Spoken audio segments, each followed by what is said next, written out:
Hey everybody, Brian Zane here. Last night, WWE held their first draft in more than 5 years, creating two distinct rosters between Raw and SmackDown. Let's see how it all went down.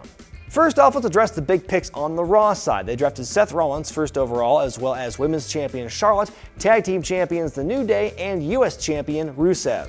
They also grabbed Roman Reigns and Brock Lesnar, who, by the way, just pissed hot for a second time from a drug test that happened on the day of UFC 200, so there's that.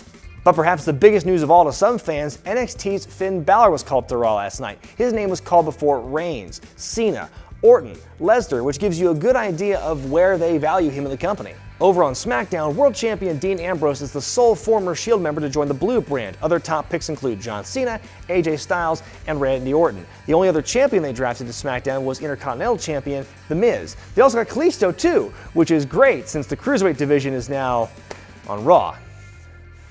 God damn it! Woo! SmackDown also got the bulk of the NXT stars drafted. Now Raw got Finn Balor and Nia Jax, while SmackDown got American Alpha, Alexa Bliss, Carmella, and Mojo Rawley. Well, I guess he's gonna get called up one of these years. So no Bayley, Nakamura, Samoa Joe, Revival, or Austin Aries. But you know what, to me that's not the end of the world, because if all those guys got drafted, it'd be a huge blow to NXT. It would gut the show. They need to build up other new stars around them before all those names can be called up. No tag teams are split up this time around. The Dudleys are still there, Enzo and Cass, The New Day, the Vaudevillains, Breezango, etc. Even the best frenemies in the world, Kevin Owens and Sami Zayn, are still on Raw. They did break up some stables though. The Club is going to be on Raw while AJ Styles is on SmackDown, which is disappointing since those guys just got back together a few months ago. But think of it this way, got Anderson, Gallows, and Finn Balor all on the same show?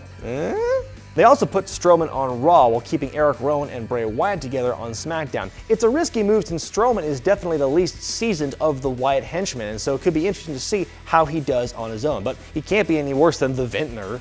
And finally, the Social Outcasts have been fragmented. Curtis Axel and Bo Dallas are on Raw, while Heath Slater remains undrafted, which is both funny and sad.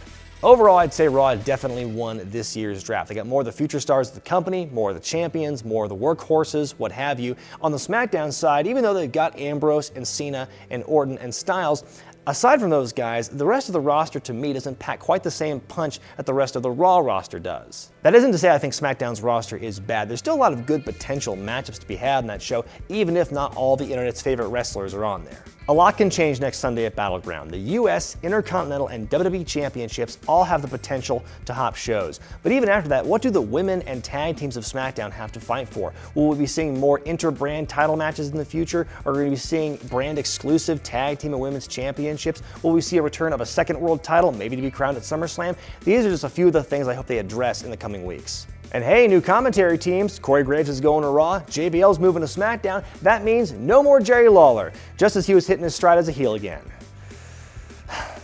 God damn it, woo!